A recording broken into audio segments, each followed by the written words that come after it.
Kirk Douglas' son Michael Douglas and daughter-in-law Catherine Zeta-Jones led the mourners at the Hollywood legend's funeral on Friday.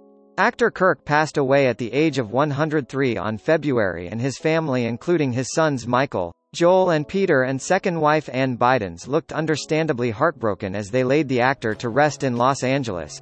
The family members walked together through the graveyard behind Kirk's coffin that was decorated with wreath of white flowers. Catherine, who cut classy figure at the somber event in black lace dress paired with sheer tights and pointed heels, and other family members could be seen embracing and greeting one another ahead. Catherine's husband Michael looked downcast as well as their kids and hid his eyes behind pair of shades and could be seen deep in conversation with his wife and brother Joel following the ceremony. Kirk's widow Ann was so overcome with emotion that she rested her head on her shoulder as she pushed in her wheelchair. Following the funeral, the Douglas family made their way back to late actor's home in Beverly Hills for the wake. The screen legend passed away on February 5, with his family, including son Michael, confirming the news in statement, saying, "It is with tremendous sadness that my brothers announce that Kirk Douglas left us today at the age of 103. To the world, he was legend, an actor from the golden age of movies who lived well into his golden years, humanitarian whose commitment to justice and the causes he believed in set standard for all of us to aspire to. But to me and my brothers Joel and Peter he was simply dad, too. Catherine, wonderful father-in-law, to his grandchildren and great-grandchild their loving grandfather, and to his wife Ann, wonderful husband. Kirk's life was well lived, and he leaves legacy in film that will endure for generations to come, and history as renowned philanthropist who worked to aid the public and bring peace to the planet. Let me end with the words told him on his last birthday and which will always remain true. Dad, love you so much and am so proud to be your son." Considered the last member of Hollywood's golden age, Kirk fronted an illustrious career that spanned 7 decades.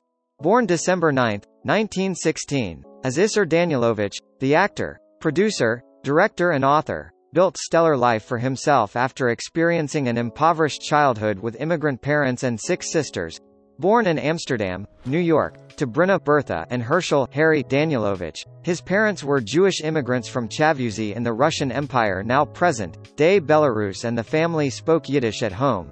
He changed his name to Kirk Douglas before entering the United States Navy during World War II, where he served as communications officer in anti-submarine warfare, before being medically discharged for war injuries in 1944.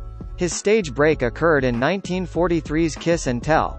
After, Douglas had planned to remain stage actor, until Bacall recommended him to director Hal Wallace, who was on the hunt for new male talent and ended up casting him in The Strange Love of Martha Ivers in 1946.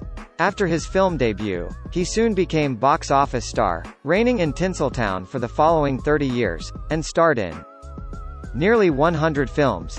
He was nominated for 3 Academy Awards for Best Actor, firstly in Champion 1949, then in The Bad and the Beautiful 1951, and then for portraying Vincent van Gogh in Lust for Life 1956, of which he won Golden Globe instead.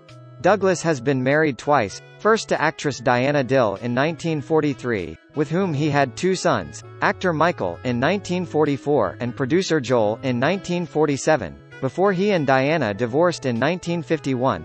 In 1954 he then went on to marry Ann Bidens after meeting in France. Together they had 2 sons, Peter, producer, and Eric, an actor. An accomplished author, he wrote 12 novels and memoirs and is number 17 on the American Film Institute's list of greatest male screen legends of classic Hollywood cinema. He was the highest-ranking living person on the list.